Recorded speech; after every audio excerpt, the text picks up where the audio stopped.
Good evening and welcome to this latest edition of Radio Pitch and Putt, and it is going to be centred predominantly on our forthcoming Irish Open in the Loch Owl Club in Mullingar, near Mullingar in County Westmeath, and I'm delighted to welcome Mr. Lee Stynes. Good evening, Lee. Good evening, Frank. How are you? I'm very good. God, these are difficult times. I don't know how you're still going, and we're on the cusp of the Irish Open starting. It's a great achievement for you to finally get there to have the event. Are you relieved? Well, at this stage, Frank, I have to say we are relieved because when we got the event 8 months ago in January, we were probably the quickest ever club to sell out an Irish Open. Yes. We probably didn't do it correctly, but as a young club with enthusiasm bursting through its veins, we went ahead and we sold out the Lockwood Open 162 places within 3 or 4 days, which was phenomenal. We had a waiting list of 53 or 54 players, and then the COVID-19 hit. Yes. The COVID-19 hit, and we didn't know whether it was going to go ahead, whether there was going to be different rules, different stipulations. And when we finally got word in late June that we could, we were delighted as a club. Yeah. Because we had put so much time and effort in over the last few months. But then there was major disadvantages of getting it at that late stage. We lost all our international players in Lockwood. We have probably 26 or 27 Dutch members.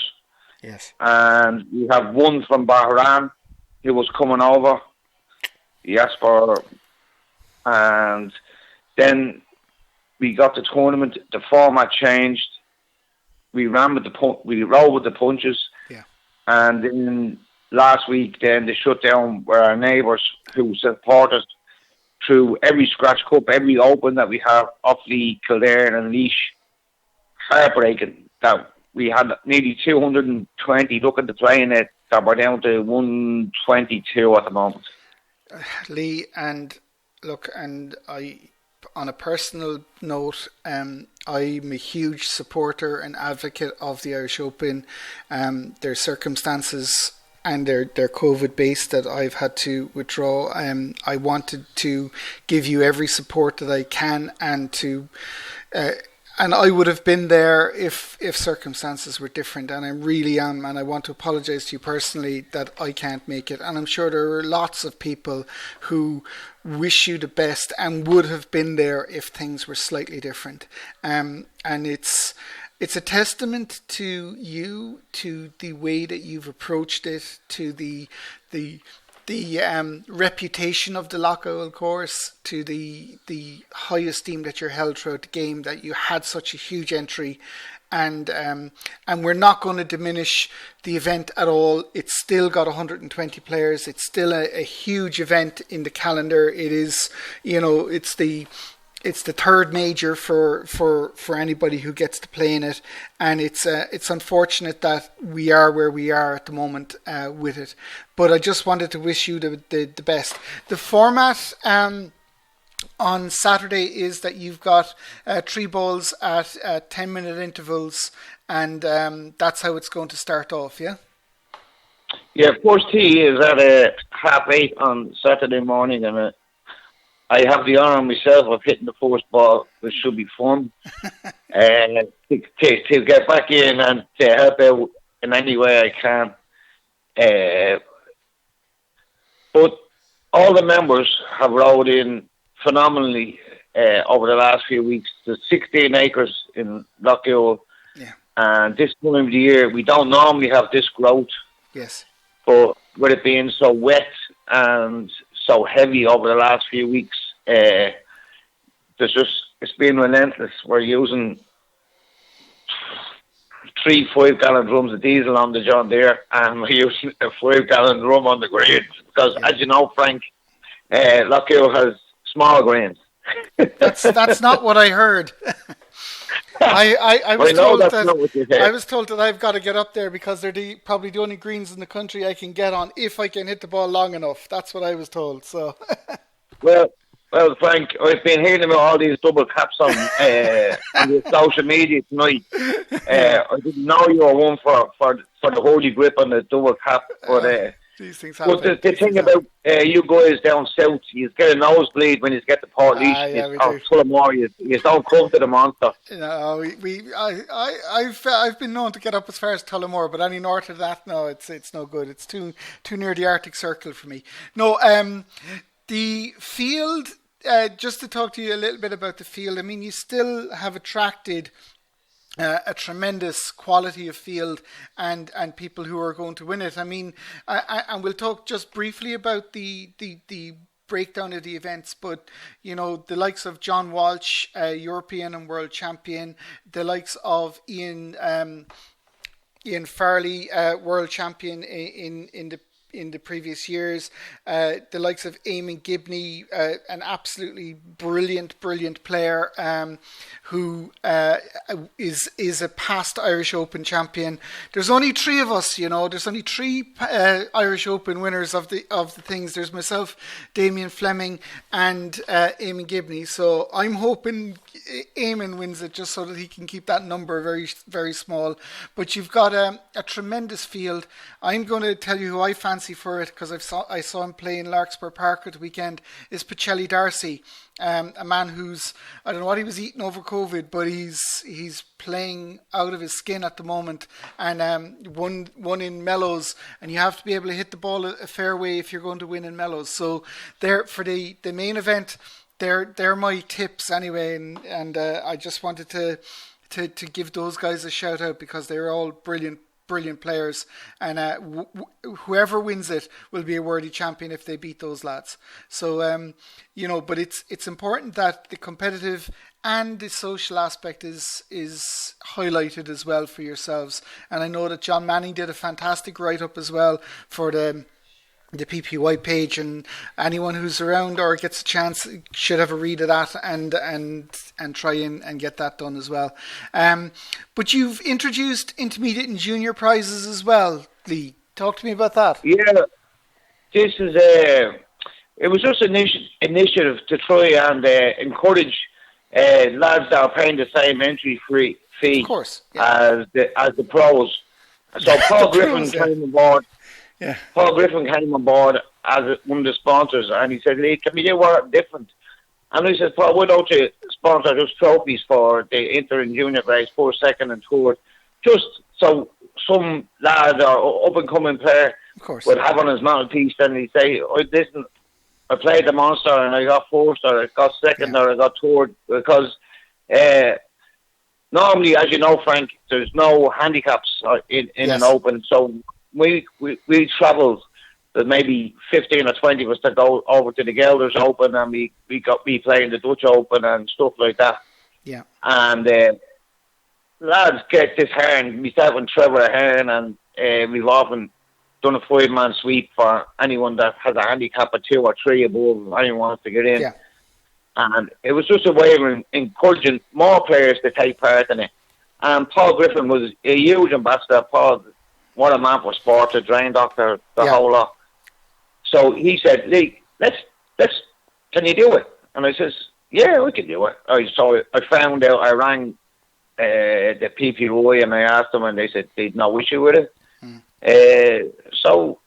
I got great response. So I asked around, I made a few phone calls, and I said, "Do we do a first prize with a check, or do we do 4th, 2nd, and 3rd?"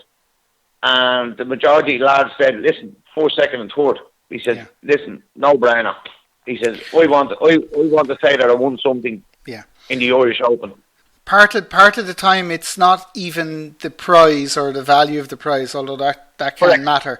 But it's about getting a prize and getting, you know, that little bit of recognition and name on the cup is always what it's about. You know, I mean, I still, when people say to me, oh, you play pitch and putt, and I say, yeah, I'm an Irish champion and I've won 2 Irish Opens, and they're the first things that I'll ever say to anyone, because the Irish Open is held in that much esteem in certain quarters of it, and I know that there would have been. Anyway, look, we won't dwell on other things as well, but it's yeah. Look, we will definitely. Look, it's a tough time for everybody. We have to be safe. We have to be seen to be safe. We have, I believe, a game that can be played to an extreme level of COVID safety. Social distancing is not a problem on a 16-acre site like Loughowl. So it's great that we can step forward and host an event and host it safely. And I feel really sorry for Kildare and Offaly and Laois that they've been. It's very sad. It's really sad. Only 46 victims. Yeah. But with the COVID, Frank, as you were saying, we had a risk assessment from the local guards. Yes. They came out and they were very impressed. We have hand pumps throughout the course. Yes. We have hand pumps at the fisheries where we go. We've toilets segregated, men and ladies. We've 2 meter tape down. So we've COVID tracing book. We've any issues. We've been there. We held a Westmeath show play last week, and or the week before last, and there was no issues. So excellent. Hopefully, touch wood, that everyone just comes, enjoys themselves, and it's not what Loughowl originally, because as you've seen over the years, Loughowl is a party club that everybody wants to play. It is in a challenge or thing, because we go to Clark's, or we have for the last 6 years we play St. Pat's in the James Cochrane Memorial, and we take up now and we come up. Now we do the same at Custom, and we do the same at Tullamore. So Loughowl is a on board are one of the good clubs, and we're probably one of the youngest clubs. We've only got 2 members over that's in the 55 category. And we've a good young player called Dean Dinnigan that's going to frighten a few people. So I hope you give me a good price on him now, Frank. We'll always help you out. 2 things I'm going to say before I leave you. First thing is, I think Jerry Coyne is a gentleman and a really, really good player, and I think he'll take a lot of beating up in the Monster. And the last scratch cup winner and the last county show players in Loughowl. He's really come on board, and he's a man of confidence, and I know that, and I wish him the best of luck. The last thing I'm going to say: wouldn't James Corcoran be a very proud man? I think so, and I think that Dave has done him proud now. That he took the week off work and he put in a few hours this week, and but he was a visionary and he brought me on board. I didn't know the man until I started playing for him about 7 years ago or 8 years ago, and he was a visionary. We were myself, him, Charlie Egan, and Jesse Dunn. Were the first to have a meeting in the Spa Hotel in Lucan about the inter-counties for the inter and junior, and we started it, and we went off the cuff. And it just shows you that everybody's tenor or everybody's fiver is as good as whatever ranking you are. It's an equal sport for every player, and it's just about good fun, everybody going home safe, and everybody getting the banter, everybody getting the mick taken out of them. And that's hugely important. James Corcoran, I met him the evening before he passed away, and it was a coincidental meeting, and I believe I was one of the last people to speak to him, and I miss him. So, Lee, best of luck with the Irish Open. There are lots of people wishing you the best. We have the scores. Yeah. Sorry for interrupting. Yeah, fine. We'll have the scores on the live score. Ed Jansen in Holland has These divers have been working behind the scenes, so we'll have the live scores, and we'll have a few people going live around the track. So brilliant. Should be good.